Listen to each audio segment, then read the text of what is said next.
You are listening to The Pilgrim on the 405 with Will Christ. Join him as he and his guests discover how businesses thrive in California.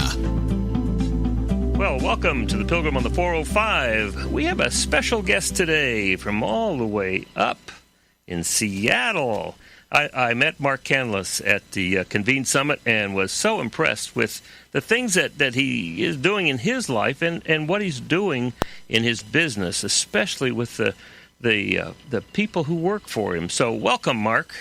Thank you. It's good to be here, Will. So, Mark, tell us a little bit about Canlis, because not everybody in Southern California knows about the wonderful, great restaurant that's sitting up there in Seattle. We're a ways away.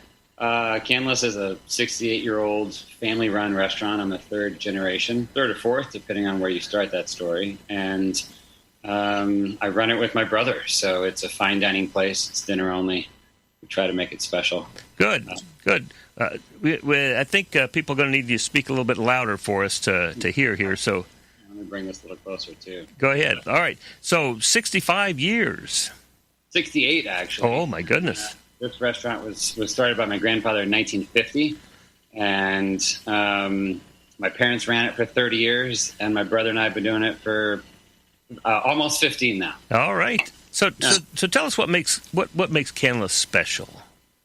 I should let the voices of 50,000 guests tell you what makes Canlis special. I think you can look that up on the internet and see what they think. It's a good restaurant. It is likely one of the best in the country, or certainly up there with the best in the world. And I think that we've done a good job over the years of honoring tradition and also staying relevant. And that's kind of unusual for a restaurant, unusual for a restaurant of this age. Now you recently, I don't know recently, but you got a new chef. Right, and he changed a lot of stuff that you were doing. His name is Brady Williams. He came to us from a restaurant in Brooklyn called Roberta's. It is a well-known pizza restaurant. We are a fine dining restaurant, so to some that may seem to be at odds. We thought it was a natural fit, and he's just been killing it for us. So yes, we're super excited with him. Food Wine just named him one of the top hot new chefs on their last magazine, and I think he's doing a great job. So. Wonderful. Now, I listened to a video of you talking to a lot of food service people. You recall that video? Yeah. And you said that you were risking the entire restaurant on a particular movement. Tell us a little bit about that. Well, this is the number one question I get asked out of that thing. A lot of people saw it, and we were talking about the future of restaurants specific to our employees and how to care for them, and why restaurants are struggling with hiring and retaining, and there seems to be a shortage of labor and cooks. And so one of the things that my brother and I aim to do, Brian is his name, is to take care of our staff and to do it in a way that matters to them. Now, not necessarily in the way that we think it would need to happen, but in the way that is actually serving them. It's no different than the service we provide to the guest, in the sense that I'm aiming to provide you with a dinner that you think is special, not what I personally think is special. And so it's a function of putting them first. It's a function of loving and serving them, and entering into real relationships with them. And so we said we were going to bet the farm on that, and that was 3 or 4 years ago now, and it's miraculously not destroyed our restaurant. I think it's made it better. So actually listening to what employees want, where they're growing, how they're becoming the best that they can be for themselves as well as good employees, right? That's the idea. When we're interviewing somebody, the one question that really stands out to us, the one that matters, the interview process might take 12 hours or so. We'd sit you down with a couple of people, with a couple of interviews, then you stage with us, which is sort of a French restaurant term for work for free. And after 10 hours or so, we'd sit you down again, and at some point, we're going to ask the question, how will working at Canlis help you become who you're hoping to become? And we're very careful to make sure that they're answering the question who and not what. What is a function of what you accomplish, and who is a function of character. And to me, I am hoping to bring people on who are becoming better versions of themselves while they're under our employment, and that their blood, sweat, and tears is not just going to the bottom line of the company, but going into making them the kind of men or women that they aspire to become. And I think of that as good stewardship on our part as leaders, and that honestly is the cat's out of the bag. That's how you get into this restaurant, is you answer that question well, and the things that matter to you end up mattering to us. So we're looking for values there. We're looking for folks who have the same types of values as we do. Well, one of the things that when I talk to business owners or leaders, and they are asking how to keep their people, how to retain their people, how to reward their people, I ask them to ask what is it that they want, because the reality is that I joke about it, but maybe most business owners don't recognize that people don't wake up in the morning thinking they're going to come to work to make the owner a bunch of money.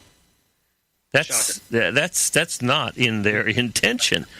And in a real sense, the business becomes the means by which somebody can achieve or can become the person they want to become. I think if we don't recognize that, we're fooling ourselves or living in some sort of scenario in which we're out of touch with reality, or certainly out of touch with our people. And so, yes, it's if you look at the reciprocal. If we were to say, I'm going to hire somebody and ignore who they're hoping to become, then really I'm just using that person. And I don't know of any business owner who would stand on a platform and say, hey, please work for me. I hope to use you. It's not a very fetching line. It doesn't work in dating. It shouldn't work in employment. And yet I think a lot of the way that we've come to hire just the scripts that we've been told and the things that we have, just the common business practice of the day has sort of ignored this. Mm-hmm. I think there's a lot to be gained by paying attention to it. Well, one of the things I work with companies and help them to learn the entrepreneurial operating system, EOS, and when we talk about hiring people or putting people into a particular position in the company, we talk about three things that they have to get it. They have to understand what the business is trying to do, the right attitude. But then they have to want to be there. Absolutely, about bouncing out of bed in the morning, that's where I want to be. And they have to be capable of it. But those three things together, so often it's simply a question of, are they capable of doing what we want them to do? I think that's the easy thing to do, and that's what everyone's concerned about, is let me make sure that this person can do the job. And, to be fair, the hospitality industry is not a high-tech position, right? Now, it's a little bit different in the kitchen. You're going to lose your fingers if you know what you're doing with the knife. But most of the skills that we're working with can be trained or can be learned inside of a couple of years. And more important, or the things that make a restaurant succeed, is the people's ability to communicate and to relate with other people. So these are not positions where you need to have a master's degree or some sort of technical skill. Otherwise, you're going to hurt yourself. These are the kinds of people whose job it is to look you in the eye and understand how it is you're feeling and how they can serve you and what is it that you need. And so these are people skills, the relational skills. And so that's what we're hunting. We're hunting people with the ability to communicate with others and to see other people for who they are and what they need. And that's a higher level sort of emotional skill, but that's what a restaurant succeeds on. And I would say many companies probably in non-technical positions, that's an important thing. If we start off with the question of, can you do the job versus are you the kind of person who would succeed at this job? I think we just we shoot ourselves in the foot. I think that's the wrong question to ask. Well, so talk to me a little about the core values that you guys have in the restaurant. You and Brian have helped to articulate. Sure. The before we do that, can we define core values? Because the word just drives me batty. I think it's like so misunderstood, and I fall asleep every time I hear it. So, well, there's got to be something something that you all agree on that drives the company where you want it to be. We're going to say that that values, that core values, are the things that we, the owners of the company, are hoping to become. So when I ask you that question, how will working at Canlis help you become who you're hoping to become? If the person I was interviewing were to turn it around and say, well, why don't you answer that first, I would give them my values. Okay. I would say, well, I am hoping to be the kind of man who is trustworthy and generous and other-centered. And I could give you a long list, but those are my top three. And I'm going to spend the next so many years of my life in that pursuit and making that my principal direction. And no matter what else we do, make a little money and serve a few people dinner and engage the world.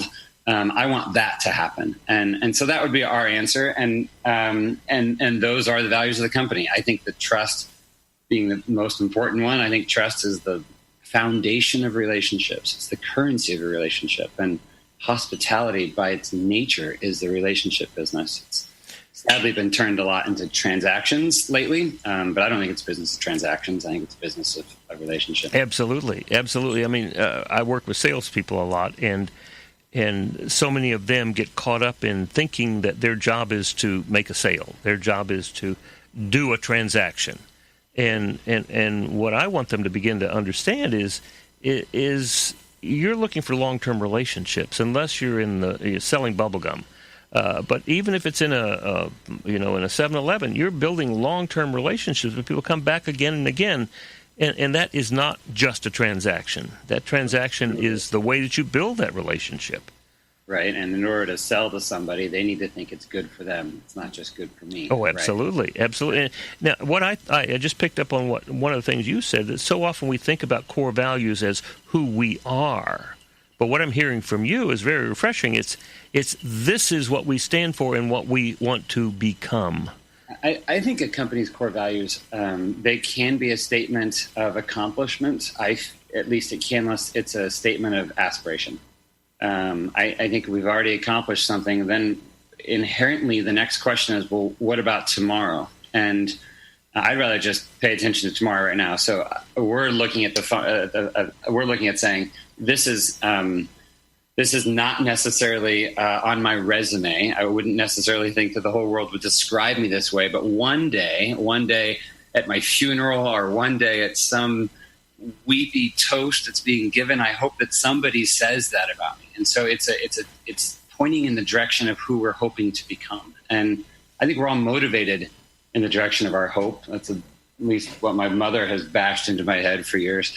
This was her quote, and I think it's absolutely true, is that as we look at our employees, we're fooling ourselves if we're not paying attention to that being the most important thing to them.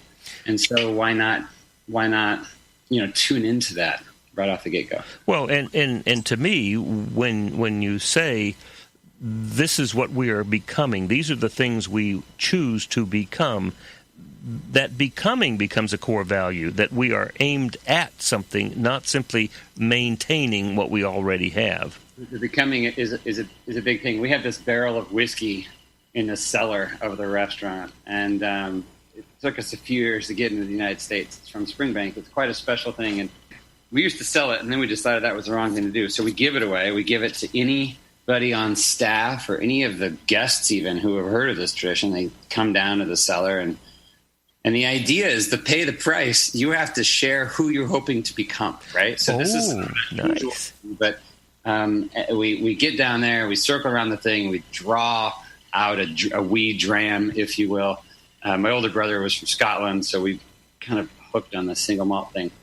And you're sitting there with a really rare glass of whiskey. You've just shared who you're hoping to become, and the toast is always the same. It's here's to the courage to change, and I think that's an important toast, because I believe that it takes courage. I think it's one of the scariest things that we can do. And then if we who work together 8, 10, 12, 16 hours a day in a restaurant aren't speaking about and engaging one another at this level, we're doing ourselves such a disservice, and we're talking about relationships, but we're not actually committed to them in any way. And so we sit there around the barrel and we talk about that stuff, and then we toast, here's to the courage to change. And magically, the less important things in the restaurant tend to take care of themselves. And I think that speech that you were listening to, we were really going into some of the sort of nuances about culture and how to get your company, how to sort of inculcate your company with the right culture. It starts there. It starts with true, honest, genuine relationship.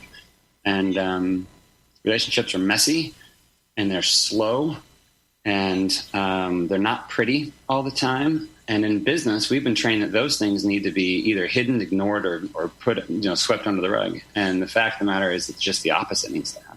Well, I'm finding that that's as much true in business as it is in families.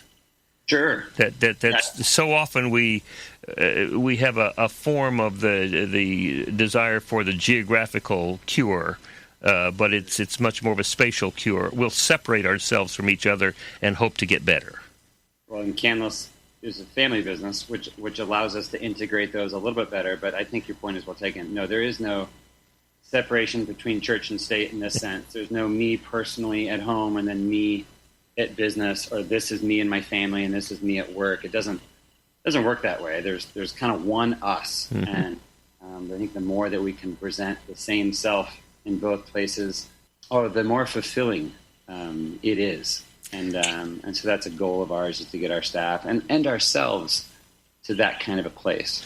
Well, I hesitate to bring up the L word, but it sounds to me like this is very much like a business that is focused on loving people. Sure. Yeah, we could use the word love. I think is a pretty good word. It doesn't scare too many people away. It probably doesn't get used enough. I also think it's quite misunderstood. Yes. And so when we break that down, I might say that to be someone who is trustworthy, to be someone who is generous, and I'm not talking about generosity. To me is not a financial word. It's a function of character. Generosity to me is a choice. It's not a function of your condition. And to be someone who's other-centered, yes, those are all breaking down the word love, mm-hmm. in my and giving us maybe some more tangible things to hold on to, some tie-down points that we can actually wrap our minds around, because love is a pretty, big and maybe often misunderstood concept, and it certainly tends to lose its way in the workplace. Right. There's, I think people get confused, and I always wonder, when did we separate relationship from making money? Why do those have to be separate? Mm-hmm. I think historically, when we look back at the way this country at least was built, I don't think we did such a good job. And I think that we're standing on the shoulders of folks who maybe missed that opportunity in massive ways. And now we have an opportunity to step forward and say, wait a second, just because this is the way that we were doing it, that has no bearing on how we go forward and do it. And if there's anything American, I think in what we're doing at Canlis, it's that we would say that. We would say, look, we got here and we're proud of the fact that we're here, but that doesn't necessarily tell us the way that we move forward from this point forward. And let's reinvent that. Let's think about it anew. Let's try to find a better way. And to me, I think this country has been incredibly richly blessed, and we have the ability to actually focus on this kind of stuff. And it's incumbent on us to do so. It's incumbent on us to ask the hard question, say, hey, why is this so broken? Why relationally are we so depleted? Why do we ignore these important things? And we certainly haven't found the answers, but I'm dying to go there. And to me, that's one of the hopes of our company is, what if we ran a company in such a way that we were able to ask the really hard questions and kind of rethink some of this stuff. So I think this is, you're seeing it in a lot of places. You're seeing it just emerge all over the place. And we're by no means alone in this. but I certainly wish it were a larger conversation. Well, and to me, so often I grew up in Texas, and in Texas, the problems were always somebody else causing them, i.e. Washington or somebody outside. And I grew up fearing all those folks outside of Texas. My father even said, when I was getting ready to go to college, he said, you got a scholarship. You can go any place that you want in the whole country. But if you go to college outside of Texas, they'll mess up your mind. Right. I think that's so interesting. I love Texas. I'm not from there, but fear of the other is maybe more rampant in this country than it's ever been. And I don't think that's a Texas thing. I think that is it sort of lives inside of all of us, and it's something that we have to fight. I don't care where you're from or what your story was. At some point, we were told that we should be scared of those that are different than us, and those that are foreign to us, and the people that we don't know or understand. And hospitality couldn't be more in disagreement with that. Right. Like, the mission of Canlis is to inspire others to turn toward one another as opposed to turning away. And when we study that word hospitality, it always implied, when we go back a couple thousand years, it implied taking in, making space for, making room for a stranger. The other. It wasn't, I'm looking at my back patio here. It wasn't a glass of rosé with your friends on the back patio. That wasn't hospitality. That was called rosé with your friends. That's drinking a beer together with the boys. Hospitality was answering a knock at the door and seeing a traveler. That means they were often a foreigner. They were from a different country or a different religion or at least a different tribe. These people did not look like you. They've probably been traveling, so they're dirty and sweaty. Like, you weren't bringing somebody in that looked and acted like you. You were making space for someone who was completely different from you. And I think that is a message for us as a country right now, just to say, wait a second. That Statue of Liberty is standing out there saying, all are welcome. Like, come to these shores. Mm. And I think there's an opportunity for us to really grow. And, we in Southern California are engaged. Some people at different levels of engagement. We are engaged in an enormous experiment. We have several hundred languages in our public schools. Mm. We're at the center of immigration from the South, immigration from the from the West. We have people from all over the world. I was once waiting for my wife to come back, and I was in the Bradley airport at LAX. That's the international terminal. It is amazing how many people just in one day come through that terminal. Yeah, from all sides. And I've been to California, so you can't blame them. It's nice down there. Yes. Well, but it is this enormous experiment in how to live together, and what I really love the way that you put it is this enormous experiment in how to create a space for the other. And honestly, you can't practice, study, or at all pay attention to hospitality and not understand that that's where that word comes from. And remarkably, I was more speaking of where it sort of rooted, which would be down closer to Rome. But when we go up in the northern European areas, it didn't just imply making space for a stranger. But in some of the Celtic traditions, you made space for them, and then you defended them. That's to say, if the next guy knocking on your door is looking for the first one, it's over my dead body. Right. I just think there's a beauty to that we have lost. And there's a fierceness and a courage and something so cool that just, it doesn't exist anymore. What happens now is we turn away from. When something is different than, when something is other than, when we're uncomfortable with what we don't know, we turn away from. That's a protective measure. That's to go inside. That is a folding of the arms and turning one's back. And it's innately vulnerable to turn towards. When little kids are ashamed they don't make eye contact anymore. And when they are feeling loved and loving, they're just lighten you up with eye contact. And when they've done something wrong, they turn away, right? So this is something that we see all the time, which is a turning away from. And man, I think there's such an opportunity as business leaders to practice turning towards. And it ain't easy. And I'm not very good at it. I've got 105 employees listening right now, probably like, what's that guy talking about? It's something that I'm working on. And but again, it's aspirational. It's this crucible of running a fine dining restaurant. I hope it isn't about serving people dinner. To me, it's about maybe becoming someone who is like that more. And maybe that's something my kids see one day, or maybe that's something that the employees see or that the guest feels. But there's more to business than accomplishing making of money and the things our company set out to do. So, well, let's think a little bit about that.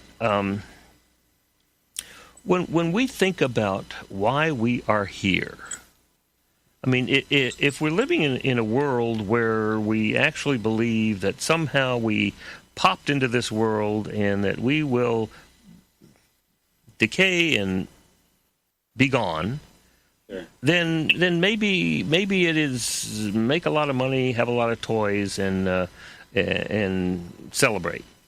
On the other hand, if as I believe, I mean, we've been around for 13.7 billion years somewhere or another, and we're going to be around for at least another 13.7 billion years in the future.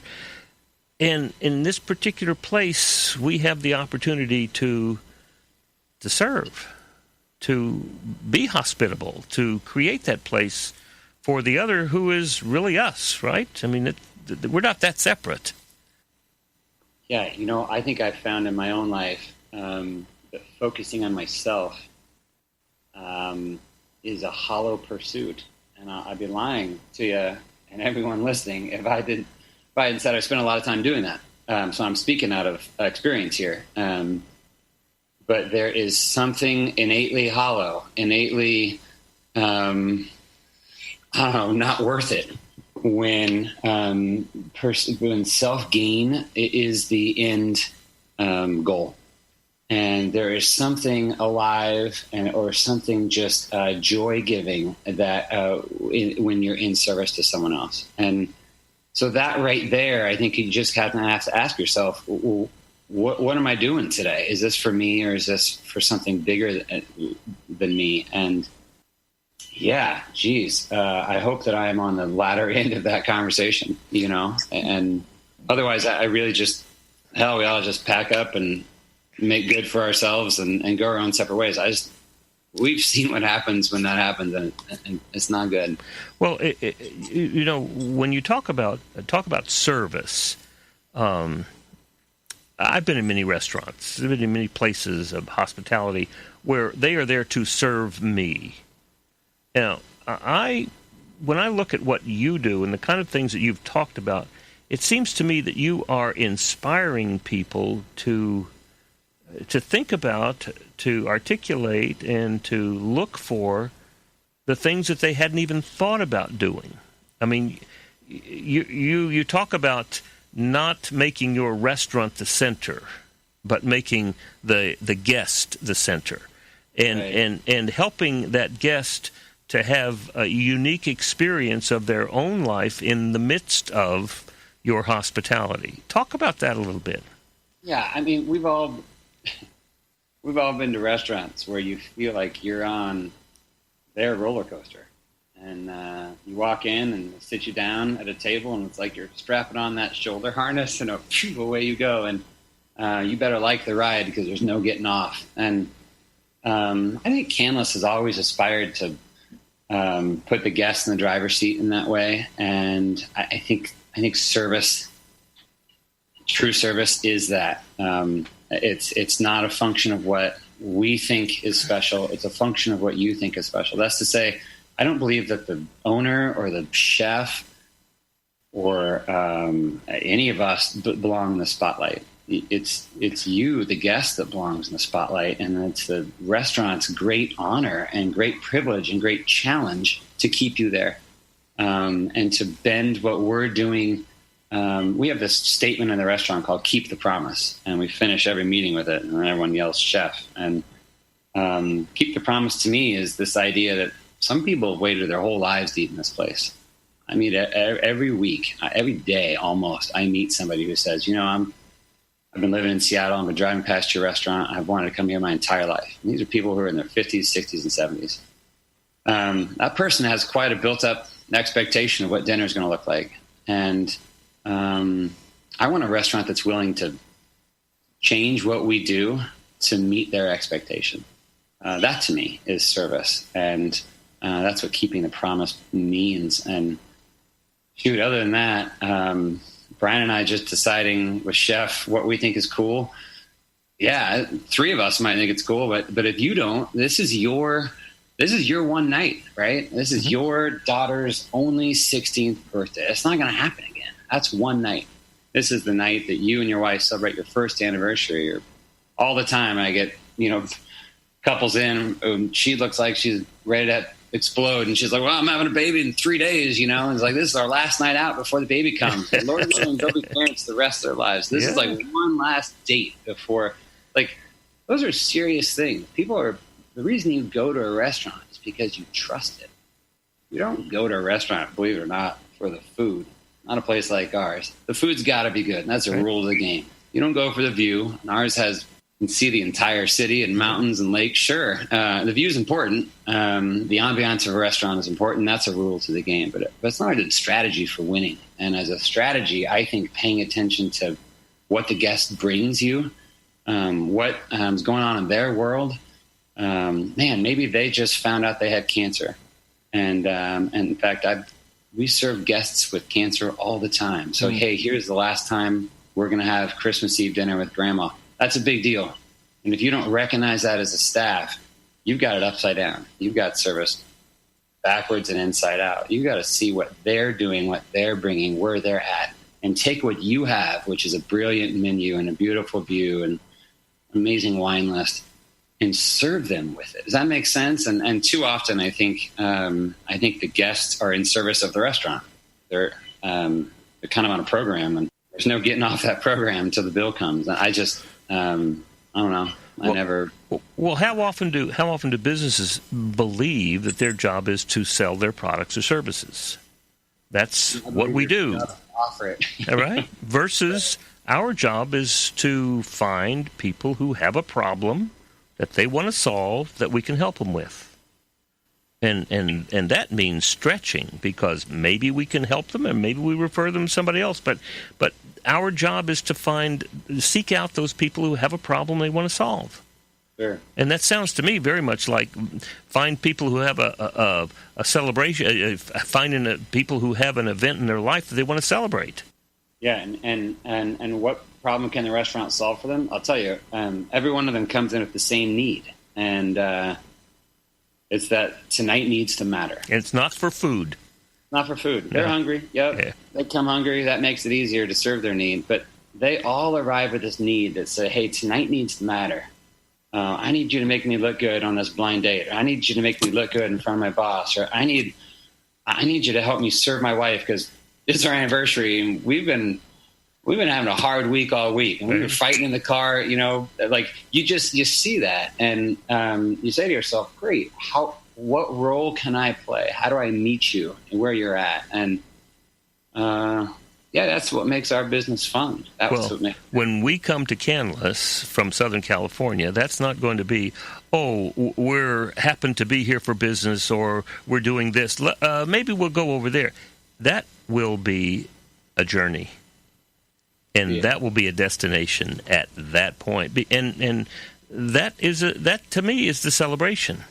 Well, make no mistake, it's not just that you could pay attention to that, right? Because if the food wasn't any good and everyone walks out with food poisoning, we're not serving anybody. No. So there's a foundation here that all those things have to be lined up. You got to kick a lot of ass. You got to be a great company. But that doesn't make you great. That's just sort of like the foundation. That's what we call in poker. That's the stakes. Well, I mean that's what you put on the table to even begin to start, right? Right. That's the ante. That's the ante. Yeah. Right. Everybody put in first. And I think as business owners, it's tempting to focus on those things. It's hard. In fact, it's hard to get past it. Look, we work hard to make that restaurant feel special. We work hard. There are only 4 hours a day. We only serve dinner, but there are 4 hours a day we're not using our kitchen. So it's a ton of work to cook dinner. Dinner's got to be awesome in that sense. But it ain't about dinner.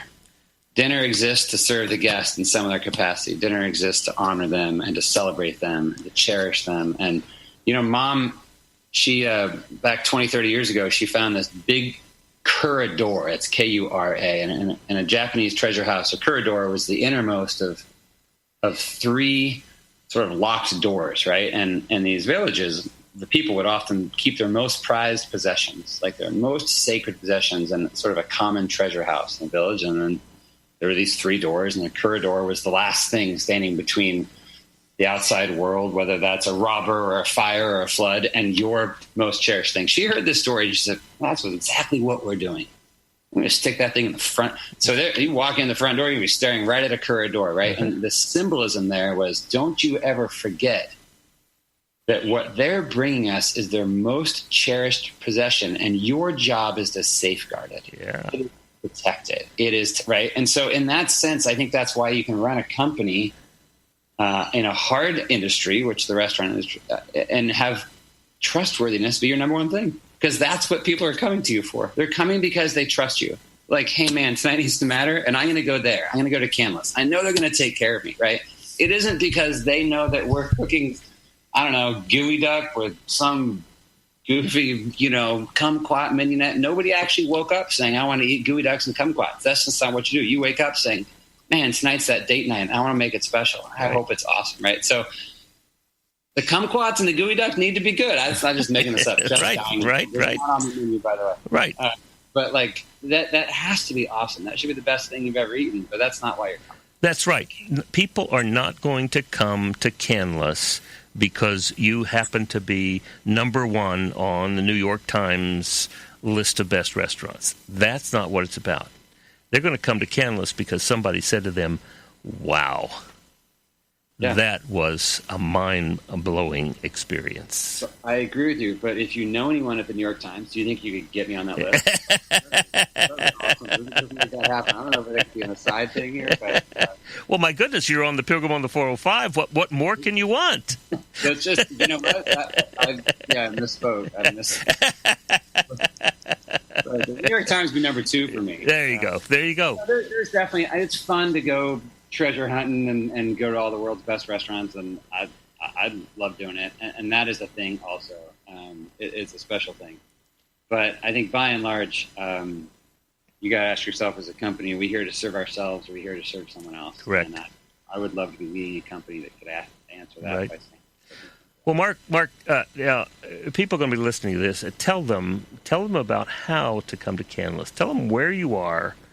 Tell them how to get a reservation, and then you can tell them how to help their business become more like that. It's easier to get there than to get a reservation. All right. Let's see. So we're about an hour and a half. We're about a mile and a half north of downtown Seattle on a hill called Queen Anne. Seattle is a town of hills. We overlook Lake Union and the Cascade Mountains. So we're essentially in downtown Seattle, but we're in a little neighborhood just in the north side of the city. The easiest way to get there is to drive or take an Uber. The easiest way to get a reservation is to plan way in advance. So it books up, I don't know, a couple months in advance sometimes, and that can be kind of a pill. And we apologize in advance, but yeah, it's a special spot, and I tell you what. I say this to my staff all the time, even though the restaurant is full and we've been so blessed to run a full restaurant, there's not a day that doesn't go by at 5:30 when we open and somebody walks through that door that I don't feel thankful, because it's a business and that could go away. That could turn around tomorrow. And I never want to run a place where we're sitting back resting on our laurels. The challenge of a restaurant is that yesterday doesn't matter. It's about tonight. And we're going to have our hands full tonight, and we're going to go right into battle and meet that challenge as best we can, and hopefully take care of guests in a way that they've maybe never experienced before. Wonderful. That's wonderful. Mark, I really thank you for taking time to be with us today. And there's a tradition of in the Jewish community saying next year in Jerusalem, but we'll change that to next year in Seattle. Fair enough. I look forward to it. Will. All right. Thanks so much for being with us, Mark. Same. Thanks for having me. Thank you. Care. And there you are, folks. The Pilgrim on the 405, telling you how to thrive in your business in California. You've been listening to The Pilgrim on the 405 with Will Christ. To hear more of the programs in this podcast, go to www.willchrist.com.